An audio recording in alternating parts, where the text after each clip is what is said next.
Bisa dengar suara saya enggak? Bisa, Pak. Saya oke. Sambil nunggu teman-teman yang belum hadir. Oke, kita mulai saja. Sebelumnya, Assalamualaikum warahmatullahi wabarakatuh. Waalaikumsalam warahmatullahi wabarakatuh. Selamat pagi, salam sejahtera buat kita semuanya. Oke. Karena saya di kampus, saya pakai masker ya. Hari ini itu meneruskan materi yang kemarin ya, ketika pertemuan tanggal 13 itu kita kan sudah libur karena pada tanggal 20 libur ya, karena tanggal merah ya. Walaupun saya nggak libur saat itu ya, saja masuk.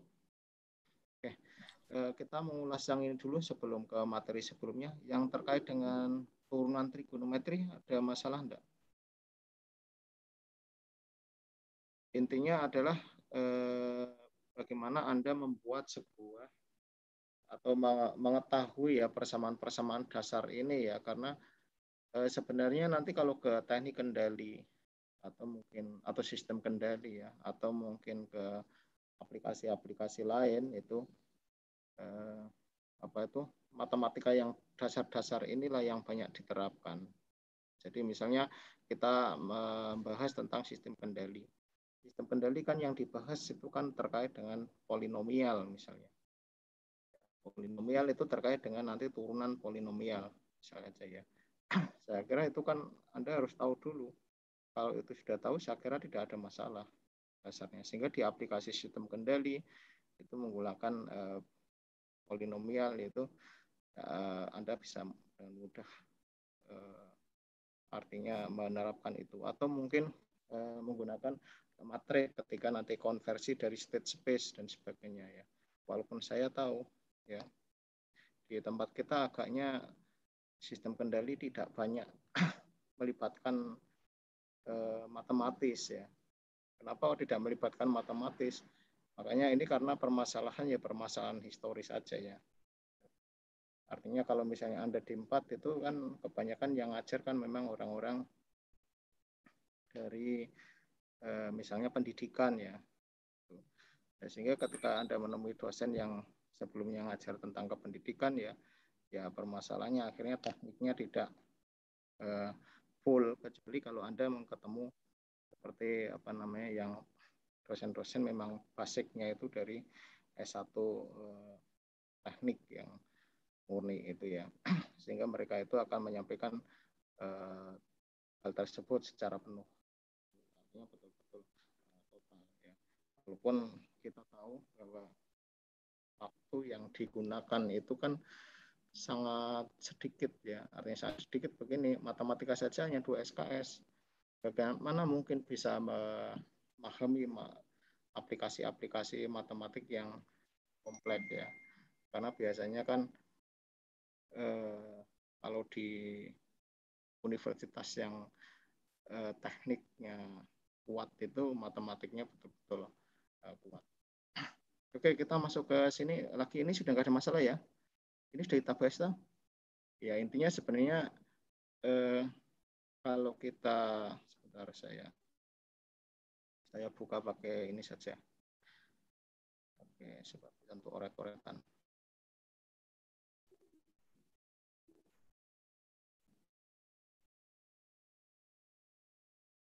Oke. Nah, jadi kalau kita misalnya membahas masalah ini ya, masalah yang ini, yang terkait misalnya saja Y sama dengan sin X. Sin X. Kemudian ketika diturunkan atau di YDX atau Y aksen ya, itu berapa turunan dari Y berapa, maka Anda harus ngapalin bahwa ini adalah cos X.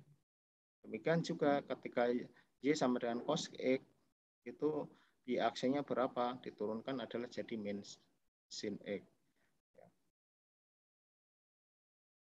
Nah, itu ya. Itu kalau kita masuk ke praktisnya. Tapi kalau Anda harus tahu yang seperti ini ya, karena apa? Nanti dalam memodifikasi sebuah algoritma atau mungkin sistem kendali, tentu kan yang dimodifikasi bukan perangkat kerasnya saja, tapi algoritmanya. Ya, berarti nanti harus Anda paham di sini. Kenapa Y sama dan cos X sama jadinya adalah min sin X, atau sebaliknya yang ini, kenapa Y sin X itu sama dengan cos X. Ya, itu Anda harus paham betul. Kemudian aplikasi rekayasa saya kira ini nanti banyak dipakai di sistem kelistrikan ya.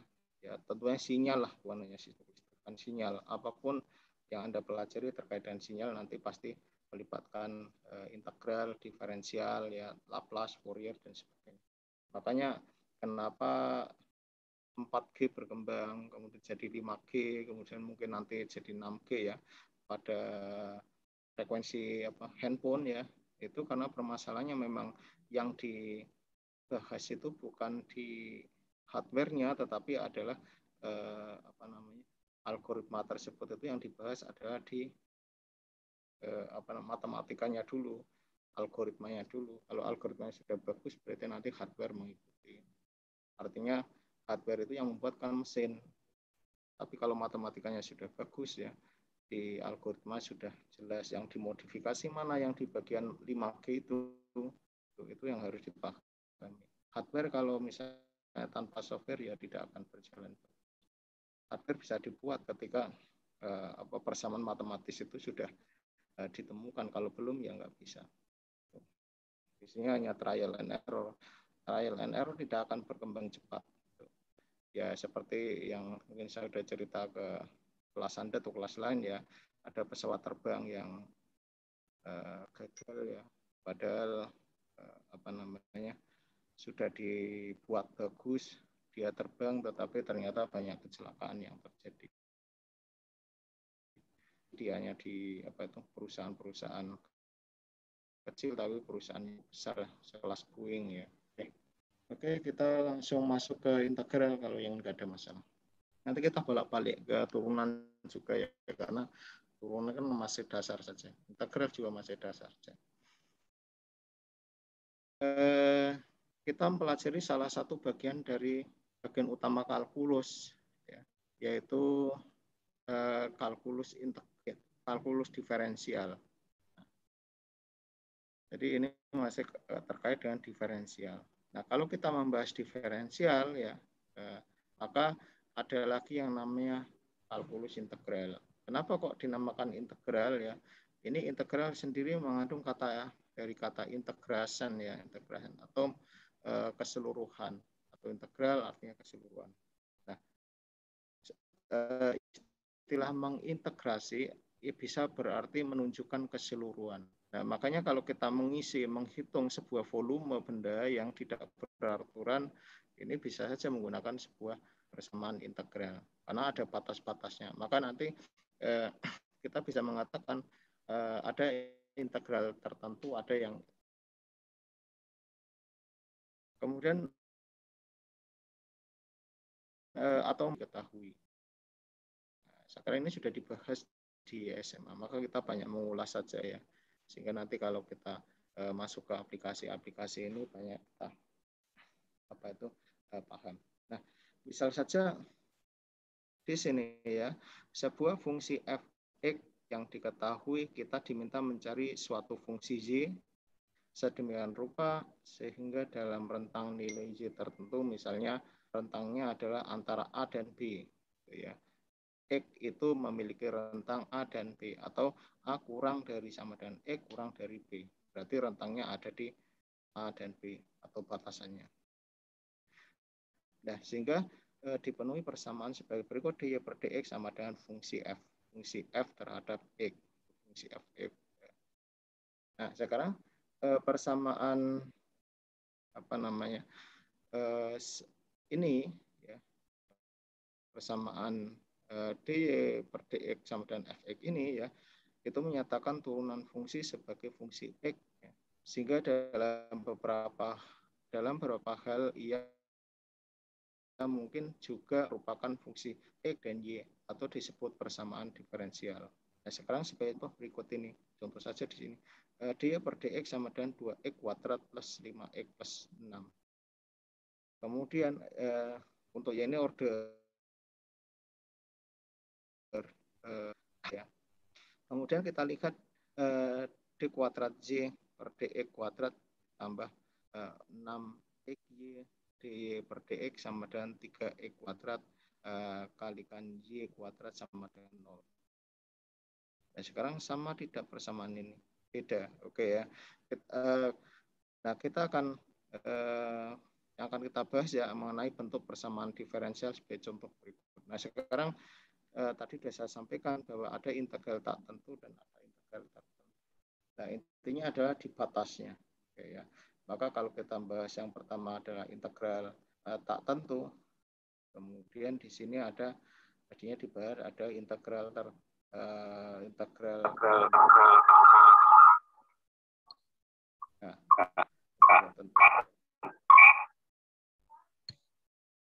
Oke, kita lihat yang pertama dulu kita bahas ya. Suatu fungsi y f(x) dikatakan sebagai solusi dari persamaan diferensial 1.1 memiliki rentang antara A dan B. Ia dapat diturunkan sebagai berikut. Nah, kita lihat bahwa dfx dibagi dx ya atau per dx sama dengan fx. Kita bisa turunkan seperti ini. Nah, sekarang perhatikan jika fx pada persamaan 1.2 ini f-nya besar ya, maka fx plus k. Ya. Ini harusnya di sini ini kan kebalikannya. Adalah dengan k adalah nilai tetapan sembarang. Nilainya berapa? Kita tidak tahu. Bisa 0, bisa 1, bisa 2, bisa 3 ya. Artinya di situ sembarang. Nah, sekarang kalau ini persamaan dfx per dx sama dengan fungsi f terhadap x ya, seperti ini, maka kita lihat yang ada di sini. Nah, maka kalau misalnya jadi persamaan ini atau dari fx plus k, di mana k itu adalah nilai konstan ya, atau biasanya c ya. Nah, sekarang kita masukkan di sini bahwa dfx plus k dibagi dx sama dengan dfx dibagi dx ditambah k per dx ya sama dengan x plus dx ditambah 0. Oke. Nah, jadi secara umum kita bisa tuliskan persamaan integral terhadap fungsi integral fx ya, fx dx sama dengan fx plus k. Ini sebenarnya dasarnya adalah ini. Maka tadi saya bilang ini bahwa nilai k ini bisa nilai yang penting adalah notasi dari nilai tetapan tertentu. Nilai tertentu. Artinya di sini itu bisa 1, 2 dan seterusnya. Nah, biasanya ditulis C. Nah, yang kita baca integral fx ya, dx adalah fx ditambah k. Oke, yang ini saya kira sama, ini cara bacanya saja. Nah, sekarang persamaan 1.2 dapat kita tuliskan dalam bentuk diferensial, yaitu dfx sama dengan fx ya, dx. Nah, yang jika kita integrasi ya, jika integrasi dilakukan pada ruas kiri dan kanan, maka akan memberikan persamaan berikut, yaitu integral dfx sama dengan integral f dx. Maka kalau di sini diintegrasikan ya dua-duanya diintegrasikan, maka dilakukan kanan atau kiri. Kalau yang ini kanan, ini kiri. Jika kita bandingkan persamaan 1.5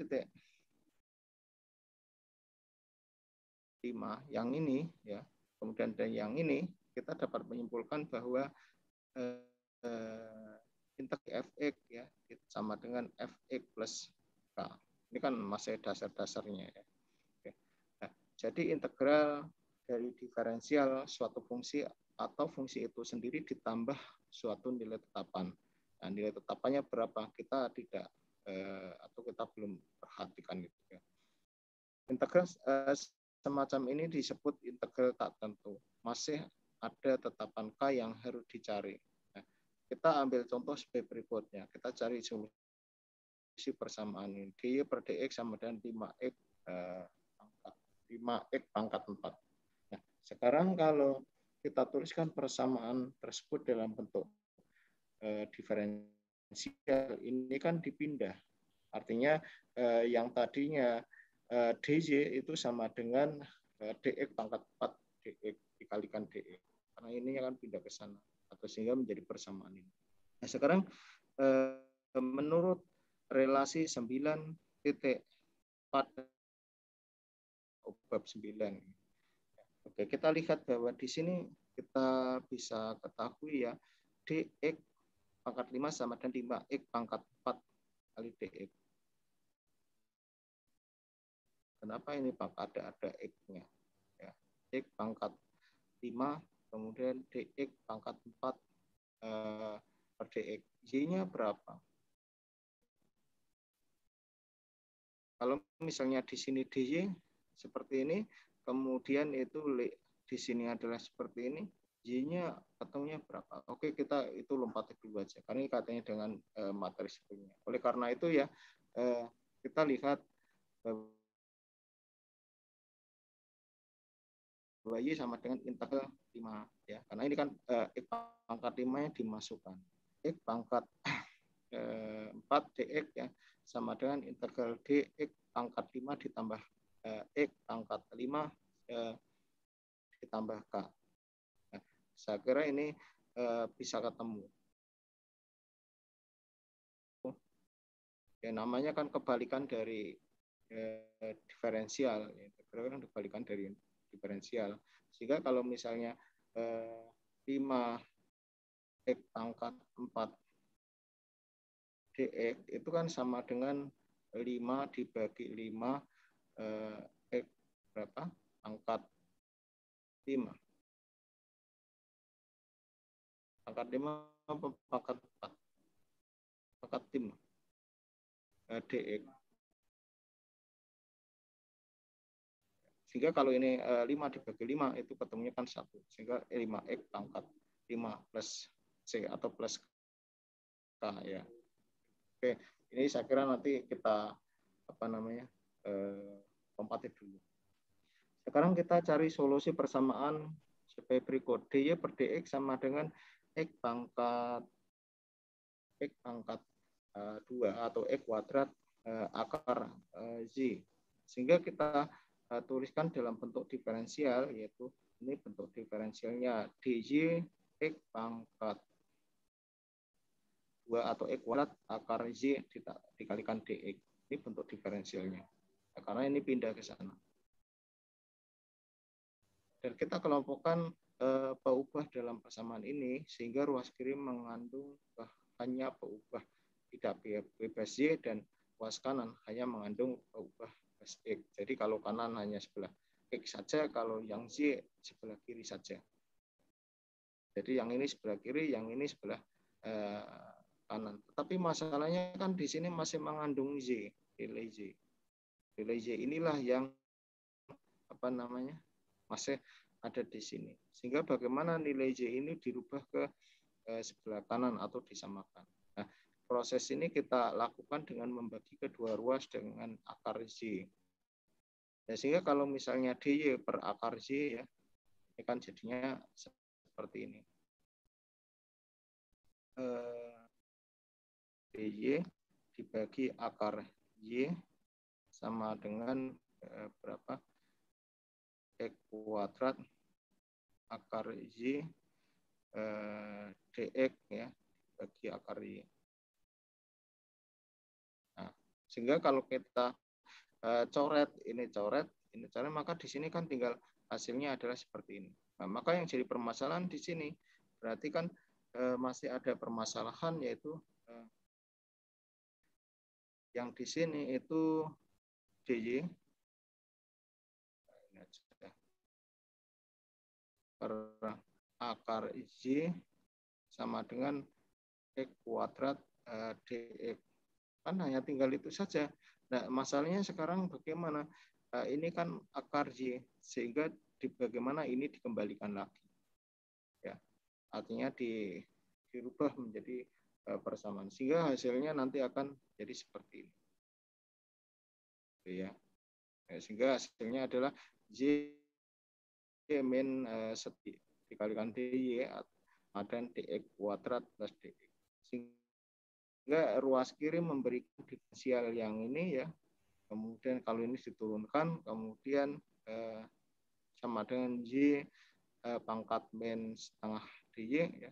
Kemudian ruas kanan memberikan diferensial yang ini diturunkan yaitu menjadi D sepertiga pangkat 3 ya sama dengan X kuadrat DX sehingga ini nanti akan ketemu. Nah, jika kedua ruas itu diintegrasi maka diperoleh persamaan sebagai berikut yaitu Y pangkat setengah ya ditambah K1 ya sama dengan sepertiga X pangkat 3 plus K2 ya. K2-nya dari mana? K2-nya itu nilai ketepatan tertentu.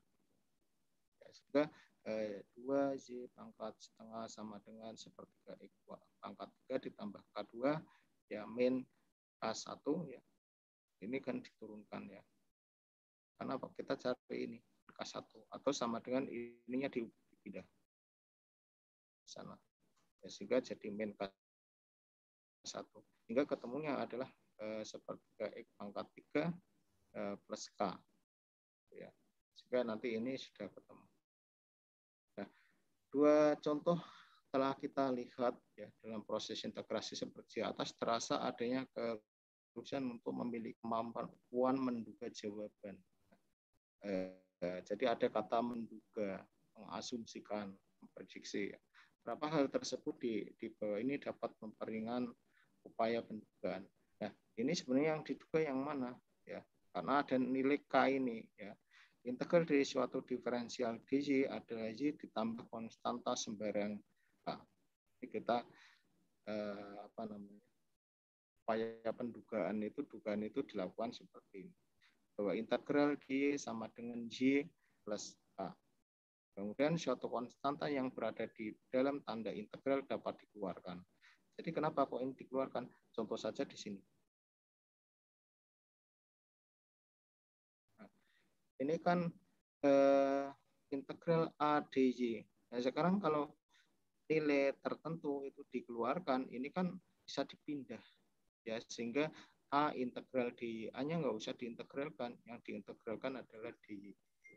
Nah, kemudian jika bilangan n tidak sama dengan min 1, maka integral dari y kuadrat y pangkat n dy diperoleh penambahan pangkat n dengan 1 menjadi n plus 1 dan membaginya dengan n plus 1. Tadi saya kira sudah.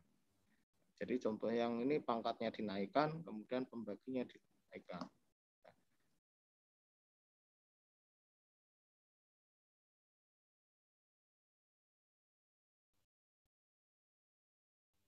Oke, kita lanjutkan. Nah, sehingga kalau kita lihat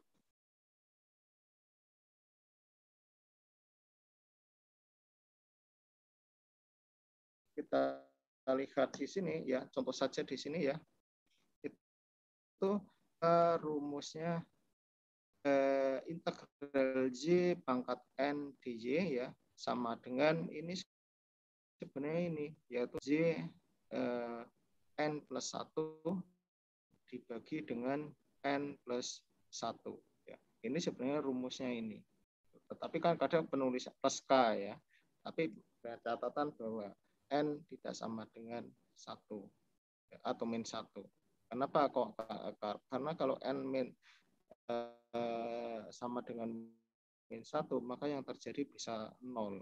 Maka ini nah, sekarang kalau kita lihat persamaan ini, contoh saja ya. Di sini integral misalnya berapa itu? Ya, Y 2Y ya, kuadrat. Maka di sini harusnya Anda bisa menghitung ini. Ya, berarti ini adalah 2Y dibagi dengan Y ya. dibagi dengan 3, ini Y-nya adalah pangkat 3, ya, ditambah K. Nah, tapi biasanya kan ini ditulis, ya, ini sehingga 2/3 Y pangkat 3 plus K. Biasanya kan penulisannya seperti ini. Ya. Sehingga nilai ini adalah, kenapa? Ini karena ada kuadratnya ini. Nah, kuadrat ini pangkat N plus 1. Ya, ini kan misalnya dianggap sebagai N, N-nya nilainya 2, maka di sini adalah menjadi. Nah, sekarang mau ininya dikeluarkan atau tidak, saya kira tidak ada masalah. Yang penting kan ini Y-nya per 3. Oke, sampai sini ada permasalahan enggak? Ada masalah? Logikanya harusnya tidak, kalau di apa itu, karena di SMA mungkin sudah pernah ada yang dapat. Paham ya? Ya, oke, kalau tidak ada masalah kita lanjutkan. Karena itu materi-materi dasar sekali. Kemudian yang berikutnya adalah integral, penggunaan integral tak tentu. Jadi tadi kan teorinya sudah. Sekarang bagaimana ya kita bisa menggunakan persamaan yang integral tak tertentu ini? Penggunaan dalam integral tertentu, ya, terdapat suatu nilai K yang merupakan bilangan sembarang. Jadi nilai K itu adalah nilai yang real atau yang nyata, ya, tetapi nilainya sembarang. Ini berarti bahwa integral tak tentu memberikan hasil tidak tunggal. Tidak tunggal, yang tidak, melainkan banyak hasil yang tergantung dari beberapa nilai yang diperoleh, yang dimiliki oleh K. Nah, dalam pemanfaatkan integral tak tentu, nilai K di awal. Kita akan mencoba memahami bahwa memahami melalui pengamatan kurva, ya, kurva berikut ini, ya. Jika kita gambarkan kurva Y sama dengan 10x pangkat 2 atau 10x kuadrat, ya, kita mendapatkan kurva bernilai tunggal seperti gambar 1/1A. Akan tetapi jika kita melakukan integral 10x pangkat 3 per 3dx, tidak hanya satu kurva yang dapat memenuhi syarat, akan tetapi banyak kurva seperti gambar 1.1b. Nah, ini permasalahannya. Sehingga kalau persamaannya ini 1, ya, seperti ini, maka persamaannya langsung sudah bisa diketahui, yaitu 10x kuadrat. Kira-kira 10x kuadrat ini bisa langsung ditentukan, ya, titiknya, puncaknya di mana, dan seterusnya. Kenapa? Karena ini nilai kuadratik. Tetapi kalau yang ini melakukan integrasi, ya, itu tidak hanya satu kurva yang didapat. Permasalahannya apa? Tergantung di sini ada beberapa K. Karena Y1 sama dengan 10x pangkat 2 plus KI. I-nya berapa? KI-nya berapa? Nah, ini KI-nya bisa K1 sekian, K2 sekian, K3 sekian, dan seterusnya. Atau minus juga bisa, nggak ada masalah. Tetapi yang jelas permasalahan ini itu karena nilai itu adalah nilai sembarang real. Nah, sehingga ini kalau kaitannya dengan ini kan sudah jadi nilai persamaan slope yang seperti kemarin. Maka nilai di sini adalah nilai TZ. Maka ini posisinya ada di Z itu. Z itu bisa di sini, ya. Ini makanya ini kaitannya dengan garis singgung yang kemarin mungkin sudah kita banyak bahas. Nah, sebagai contoh kita akan menentukan posisi benda yang bergerak pada kecepatan sebagai fungsi waktu yang diketahui. Kecepatan sebuah benda bergerak dinyatakan sebagai ini persamaannya saya kira, ya, V sama dengan AT, percepatan kali waktu. Atau tentu saja di sini adalah 3T. Dengan V adalah kecepatan, ya, dan A adalah percepatan. Dalam soal ini bernilai 3. Nah, T-nya adalah waktu. karena posisi awal benda adalah S0 sama dengan 3 ya, pada waktu T0 tentukan posisi pada saat T4. Sekarang kalau S3-nya atau itu S0-nya sama dengan 3 dan pada saat T0-nya itu ya T sama dengan 0, maka pada saat T4 itu berapa percepatannya. Nah, kita ingat pengertian dalam mekanika bahwa kecepatan adalah laju perubahan gerak jarak ya, di mana V sama dengan ds per dt. Sedangkan percepatan laju perubahan kecepatan yaitu A dv per dt. Karena kecepatan sebagai fungsi T diketahui, jadi nilai T-nya kan diketahui. Kita akan memberikan posisi atau jarak. Kita gunakan relasi sebagai berikut. Ya, V sama dengan ds per dt. Kenapa? Yang ini. Yaitu perubahan jarak dibagi waktu, kecepatan. Anda berjalan 10 km, waktunya hanya misalnya saja 10 detik, berarti 1 detik banyaknya 1 km. Kecepatannya atau kecepatannya adalah 1 km per detik. Nanti kalau dikonversi ke jam menjadi nilai tertentu. Nah, sekarang kalau kita lihat yaitu ds sama dengan v dt ya. Sehingga kenapa ini V kan persamaannya ini jelas. Nah, sekarang kalau persamaan ini sudah diketahui kan ds sudah bisa kita tahu. ds yaitu V dikalikan dt. Nah, sehingga integrasinya memberikan S integral AT dt ya. Terus sama dengan 3 T kuadrat per 2 ya. Kenapa? Ini kaitannya dengan yang ini. Sehingga diintegrasikan 3T itu ya sama dengan ini. Ya. Atau berapa itu? 3 per 2 T pangkat 2 kan sama ya. Banyak penulisan plus K.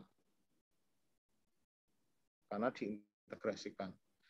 Atau kalau misalnya ini diubah seperti ini ya 1,5 T kuadrat plus K. Ini karena persamaan ini. Ya, persamaan ini. Nah, sekarang kita tetapkan kondisi awal. Kita tetapkan kondisi awal yaitu S0 sama dengan 3 dan T sama dengan 0. Kalau di T sama dengan 0 di sini, otomatis kan nilainya adalah 3 per 2 kalikan 0 kuadrat. Maka ini kan jadi 0. Sehingga yang berikutnya pada posisi ini 3 sama dengan 0 plus K ya. K-nya itu sama dengan 3. Jadi yang ini. Nah, kemudian yang berikutnya dengan demikian S sebagai fungsi T ya menjadi S 1,5 T kuadrat plus 3. Nah, ini persamaan yang. Nah, sehingga pada saat T sama dengan 4 posisi bendanya adalah 27. Kok kenapa 27? Ya kan bisa kita hitung menggunakan persamaan seperti perhitungan sebelumnya. Di mana pada saat T-nya diisi berapa? T-nya sama dengan 4. Ya. T-nya sama dengan 4 itu berarti kan 4 dikalikan berapa? 4 kuadrat.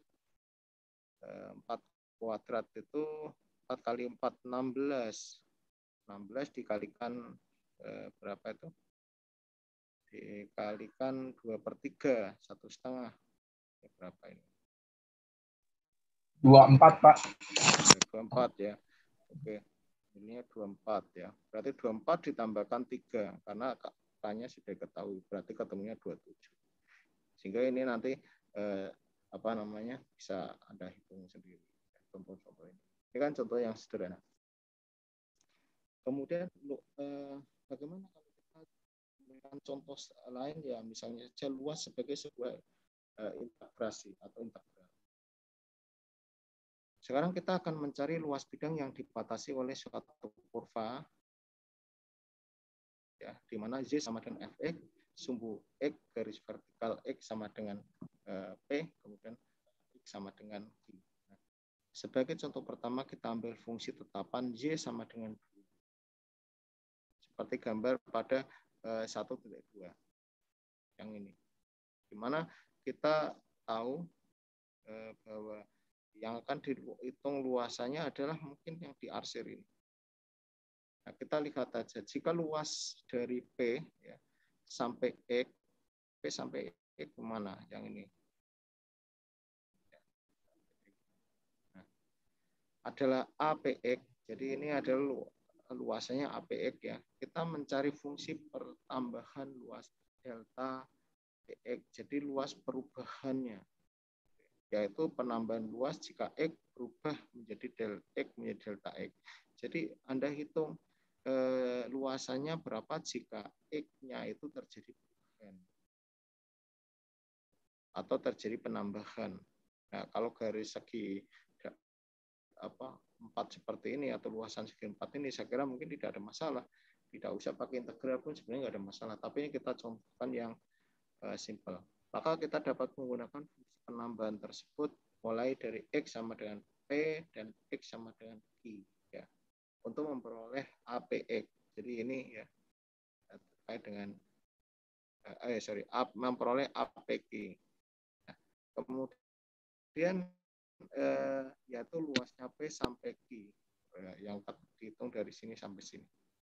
Kemudian penambahan luas yang dimaksud adalah kita lihat di sini ya, delta APX sama dengan 2 delta X.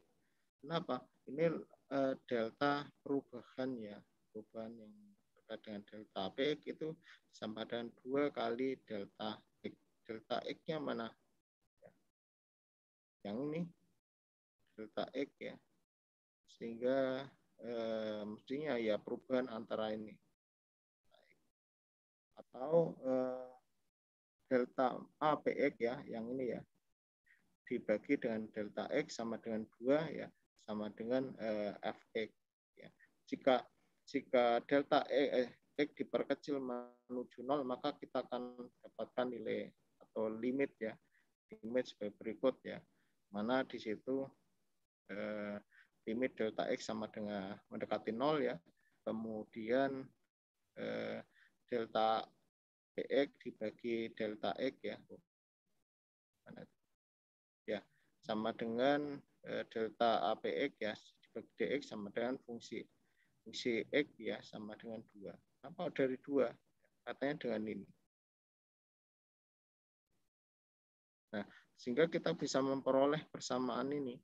Delta APX sama dengan integral D APX ya sama dengan 2DX sama dengan 2X plus K. Ya, ini ketemu. Ketemunya sebenarnya hanya ini saja. Sehingga makanya integral dan diferensial itu tidak hanya untuk menghitung benda yang diam ya. Kalau diam ya mungkin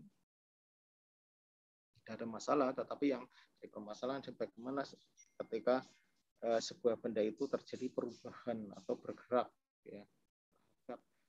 Fungsi apa? Fungsi X, fungsi waktu, fungsi apa yang penting. Nah, kemudian kondisi awal atau kondisi batas yaitu APX sama dengan 0 dan X sama dengan P. Ini kan diantaranya. Di sini kita terapkan pada persamaan yang ini, ya, kita akan memperoleh nilai K sama dengan 0, karena batasnya kan 0, APX-nya 0.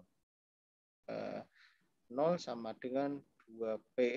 Kenapa kok ini P? Karena X-nya kan sama dengan P. Maka X bisa dirubah. Plus K. Atau K sama dengan min 2P. Sehingga nilai K ini adalah min 2P. P-nya berapa? Ini kan kita tidak tahu, ini adalah nilai X. Sehingga APX sama dengan 2X plus min 2A. Ini kan dari sana. Nah, 2 ini berasal dari sini. Kemudian ini adalah kondisi, ada kondisi-kondisi tertentu. Kemudian kita mendapatkan luasan APX ya, yang dihitung dari X sama dengan P merupakan fungsi X. Jika perhitungan diteruskan sampai X sama dengan Q, kita memperoleh ya APX sama dengan 2Q min 2P sama dengan 2Q min P. Ini jika kita hitung luasannya sampai Q. ini kok besaran ini, ya ini kan di gambarnya, sehingga kalau misalnya ini PX-nya ada di sini ya, maka kalau masuk ke sana ada dua luasnya 2 kali atau 2Q ya, sehingga nanti persamaan yang APQ itu yang mana, yang ini luasan dari sini, yang ini ya.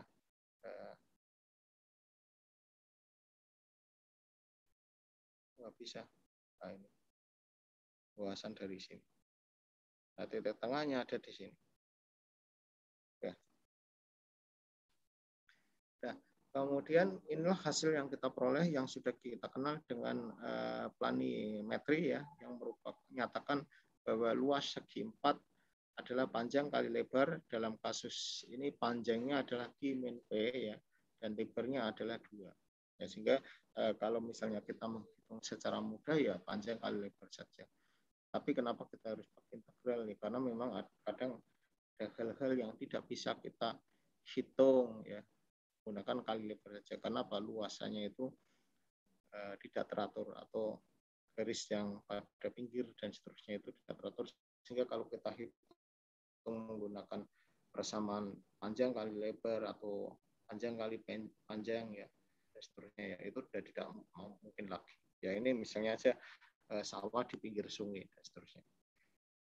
Oke, kita lihat berikutnya ya. Bagaimana jika kurva yang kita hadapi bukan kurva dari fungsi tetapan? Kita lihat kasus sembarang ya, dengan syarat bahwa ia kontinu dengan rentang P kurang sama dengan E kurang sama dengan Q ya, seperti gambar berikut ini. Ini kan garisnya lengkung, Mas Ana.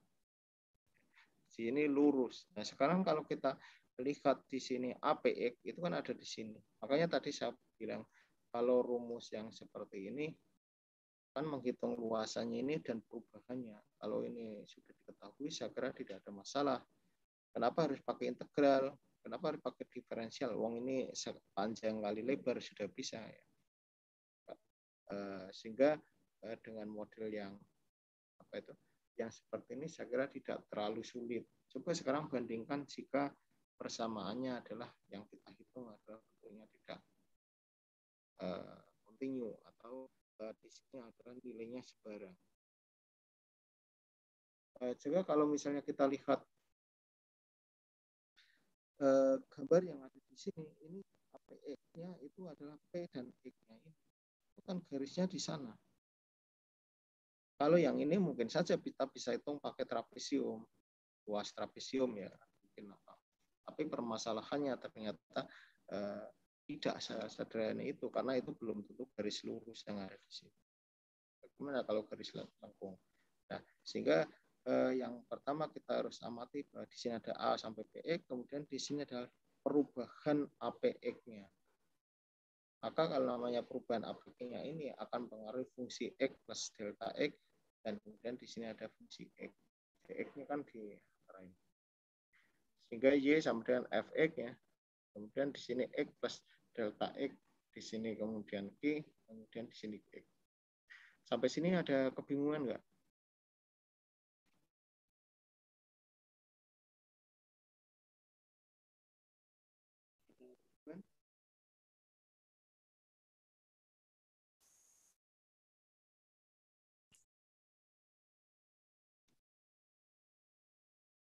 Ada? Atau kita lanjutkan?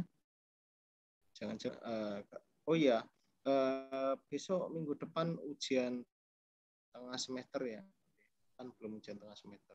Nanti Anda kerjakan dengan waktu tertentu, misalnya 2 jam atau 2,5 jam ya, Anda kerjakan kan di Senat. Oke, kita lanjutkan saja. Ini kita lihat contoh fungsi sembarang kontinu dalam atau X memiliki batas antara A dan B.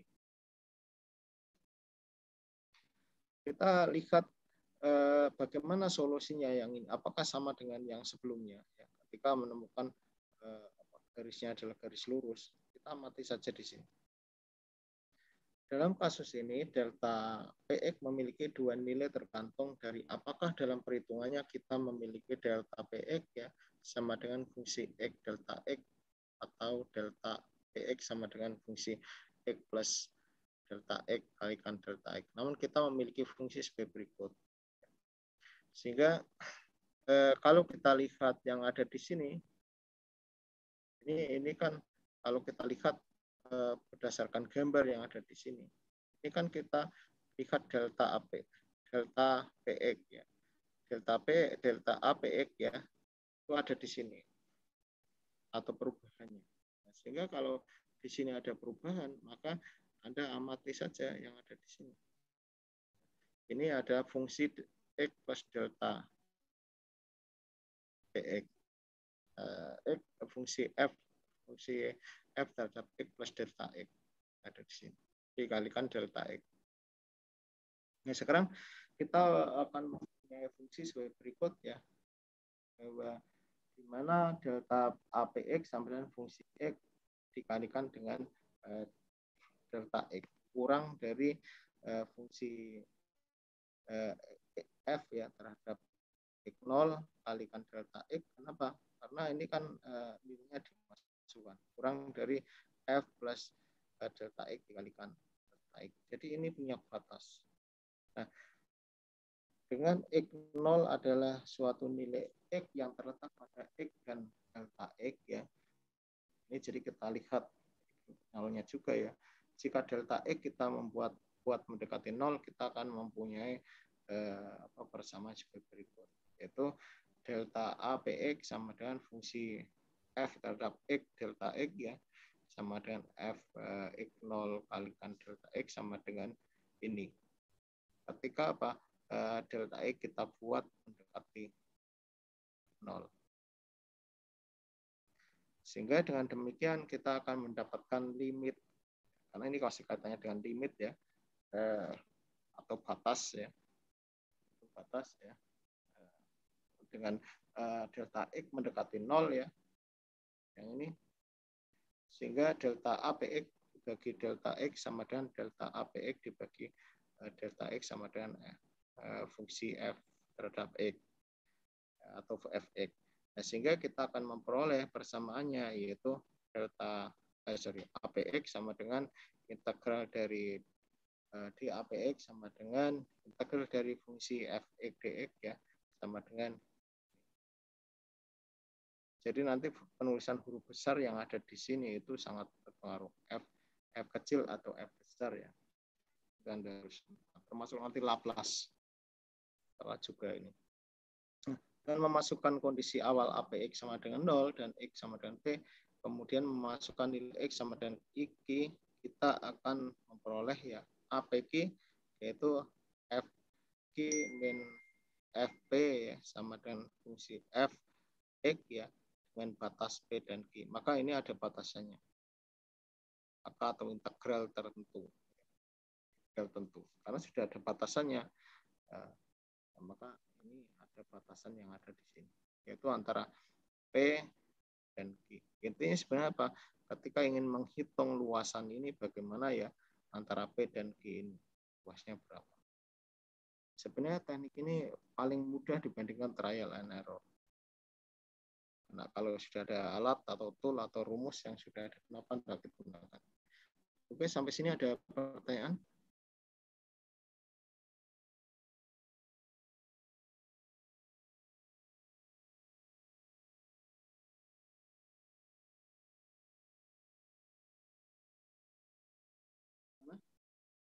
Bingung atau enggak?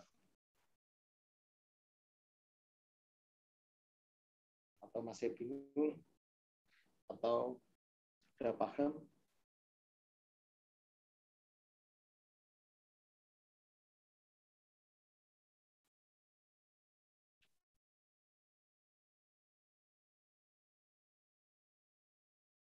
Mana ada suaranya? Masih sedikit bingung, Pak. Oh ya. Oke lah. Nanti kalau yang ini enggak, memang ya kalau harus ngamati betul, perhatikan betul. Ya sudah, nanti ini baca lagi saja lah. Nanti coba kita lanjutkan saja nanti kalau sudah, karena kan mana oh enggak, oh ya, karena kalau ya intinya ini sajalah, ini kita tidak usah memikirkan apa namanya aplikasi yang ada di sini ya, menggunakan delta X dan seterusnya ya. Anda ambil rumus praktisnya dulu saja, dan persamaan-persamaan yang tadi terkait misalnya apa itu yang sebelah kanan. Oh, oke.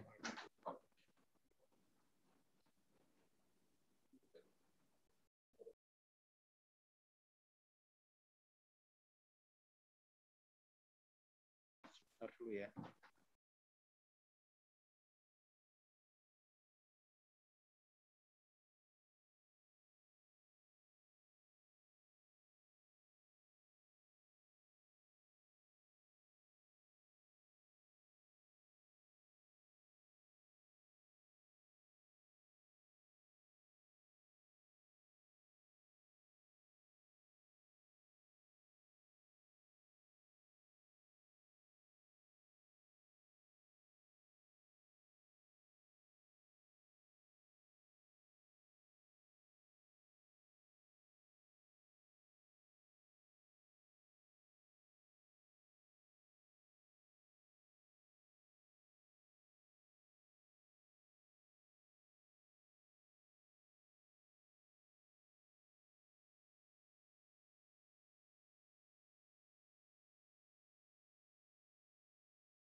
Oke, kita lanjutkan ya. tadi maaf terpotong sebentar.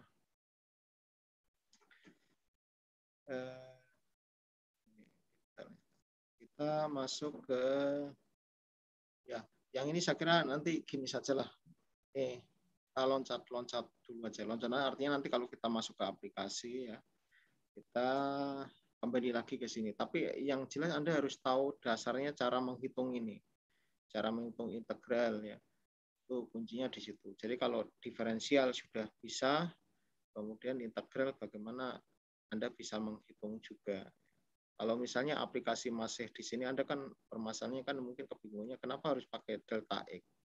Nah ini kan simbol-simbol yang mungkin kadang menyulitkan ya, menyulitkan kita. Kenapa kok menyulitkan? Permasalahannya kan ada perubahan nilai di sini. Jadi perubahan nilai itu di dalam matematika biasa disimbolkan dengan notasi delta atau perubahan nilai. Ya, sekarang kemudian kalau yang ini tadi garis segi luasan segi 4, saya bilang luasan segi 4 kenapa harus pakai integral ngitungnya? Karena pakai panjang kali lebar saja bisa kok. Maka ini kan untuk memberikan contoh ke Anda bahwa itu perhitungan ini yang mudah bisa diselesaikan dengan integral. Sehingga nanti cross check-nya mudah. Tetapi ketika kita sudah masuk ke gambar yang atau luasan yang di mana pinggirnya berupa garis lengkung ya, bukan garis lurus, ini kan garis lengkung ke sana. Maka integral sangat penting digunakan untuk mengukur ini. Tetapi dilihat dari notasi-notasi ini, saya kira mungkin Anda masih kebingungan. Oke lah, nanti kita lompati saja. Ini kan sebenarnya dasarnya dari kenapa ada luasan. Misalnya Fx sama dengan ini ada batasannya antara P dan Q. Ya. Sebenarnya itu saja. Oke, nanti kita lompat-lompat saja.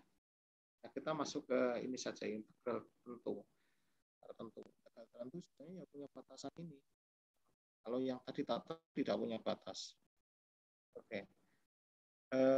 Integral tentu merupakan atau integral tertentu merupakan integral yang batas-batas integrasinya jelas. Jadi pinggirnya jelas. Nah ya. Konsep dasar integral tertentu atau tentu adalah luas bidang yang dipandang sebagai suatu limit. Jadi kalau kita mengukur luasan itu pinggirnya itu jelas, batasnya jelas. Nah, luasnya itu dipandang sebagai batas atau limit. Kita akan menghitung luas bidang yang dibatasi oleh suatu kurva Y sama dengan Fx ya. Ini Y yang merupakan fungsi dari X ya.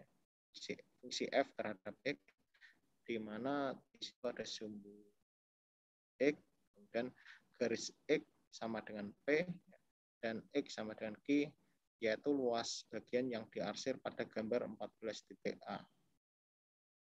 Oke. Ya, 14 titik A itu ada di, nah ini, kita perhatikan yang A dulu.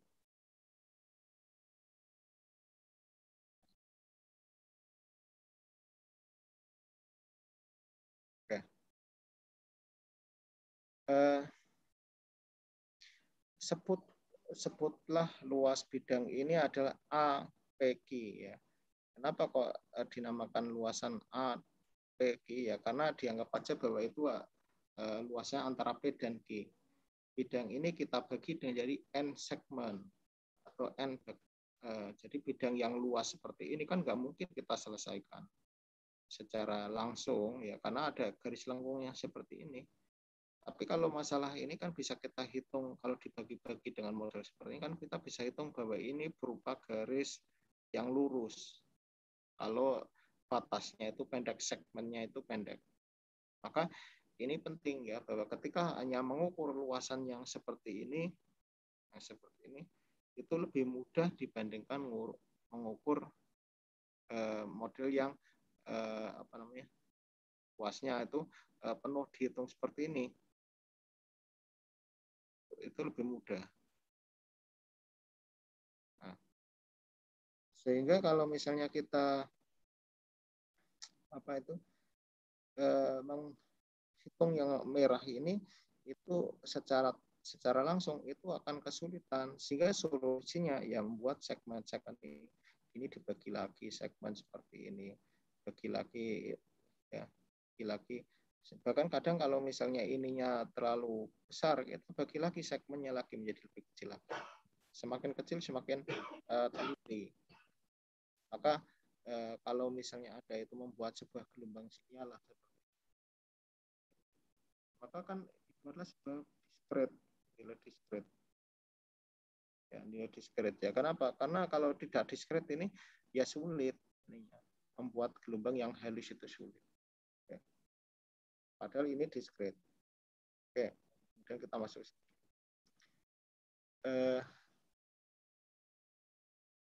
Jadi ini ya tadi mana itu? Oh,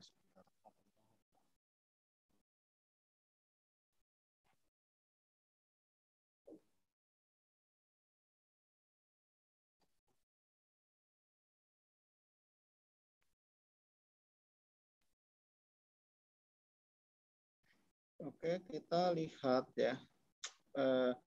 Bidang ini kita bagi menjadi N segmen. Nah, bagian-bagian atau segmen atau potongan-potongan ya. Kita akan menghitung luasan tiap segmen, kemudian menjumlahkan untuk memperoleh luasan A, B, dan sampai G. Ya, caranya tadi sudah dipotong-potong atau dibuat segmen-segmen. Kemudian segmen tersebut dicari luasannya untuk tiap segmen, kemudian dijumlahkan ya totalnya sehingga memperoleh luasannya. Nah, jika memperoleh penjumlahan luas segmen ini dilakukan dengan menghitung luas segmen seperti gambar 1.4 B ya. Ini luasannya ya. Kita akan memperoleh luasan yang lebih kecil dari luas yang kita harapkan. Sebutlah jumlah luas ini adalah A, B, Q, B ya. Jumlah luas segmen bawah. Sehingga ini bisa dihitung kalau sudah seperti ini. Yang tadinya itu dipotong-potong ini kemudian ini kan segi empat. Maka orang akan makanya permasalahannya tadi atau ada sesuatu yang tidak linear bagaimana diselesaikan dengan cara linear. Sesuatu yang lengkung seperti ini dihitung sulit, bagaimana dicari solusi-solusi yang mudah. Sebenarnya manusia itu kan membuat sebuah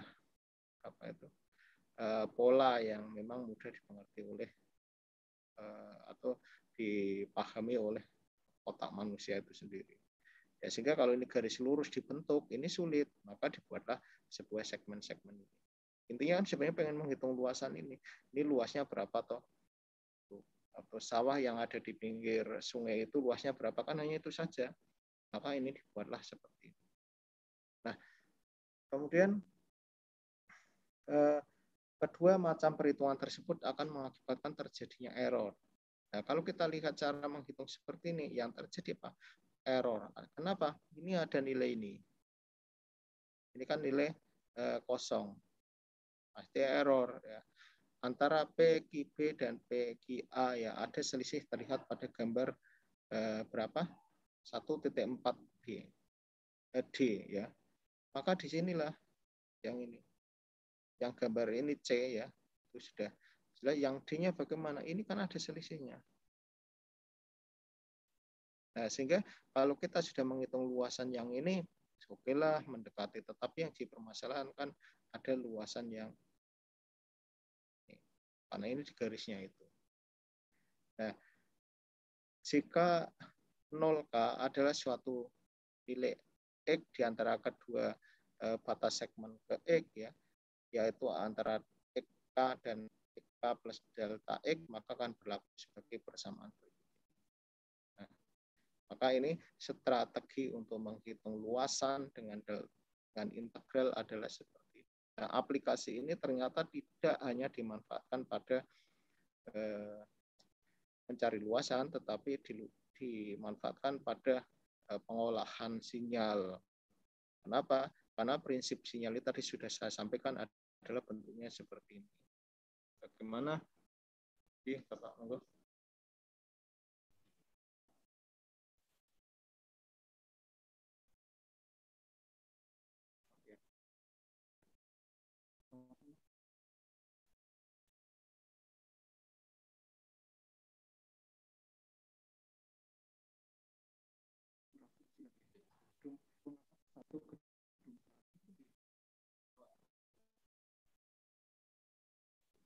Atur nuwun, Pak.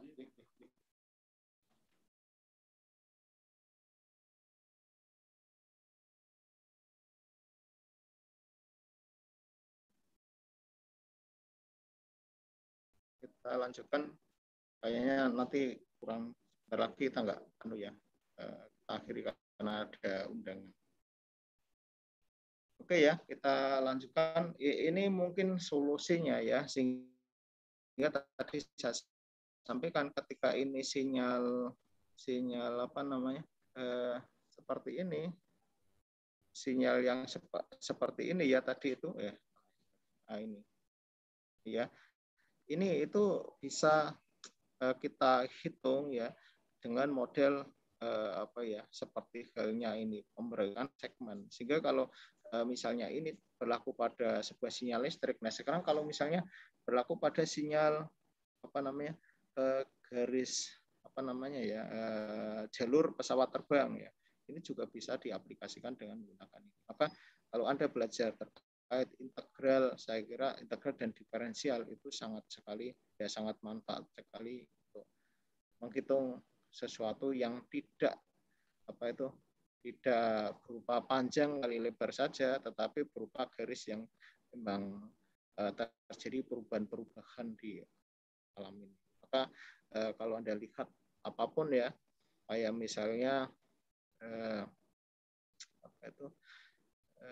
gambar sebuah misalnya saja mangkok atau piring yang itu kan bisa dihitung luasannya dengan menggunakan model-model seperti itu ya. Oke, sampai sini ada pertanyaan?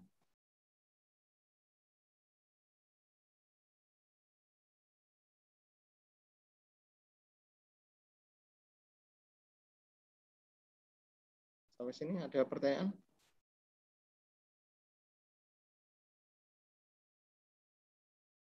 Oke. Kalau enggak ada, kita akhiri saja, kita lanjutkan besok. Oh ya, besok mohon disiapkan ya ujian mid semester ya, karena ini sudah pertemuan. Jadi kalau misalnya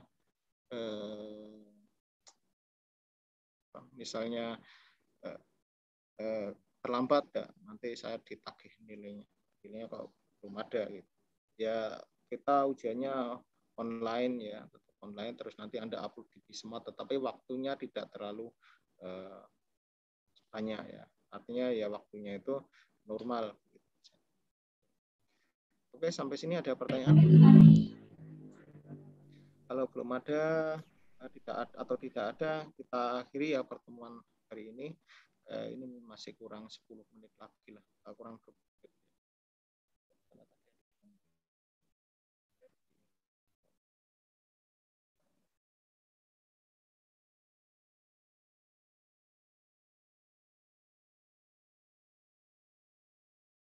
Lokasi pembangunan gedung ya. Oke, itu saja ya. Terima kasih atas kehadirannya, dan barangkali ada hal yang kurang, mohon maaf, dan saya akhiri. Assalamualaikum warahmatullahi wabarakatuh. Waalaikumsalam warahmatullahi wabarakatuh. Waalaikumsalam warahmatullahi wabarakatuh.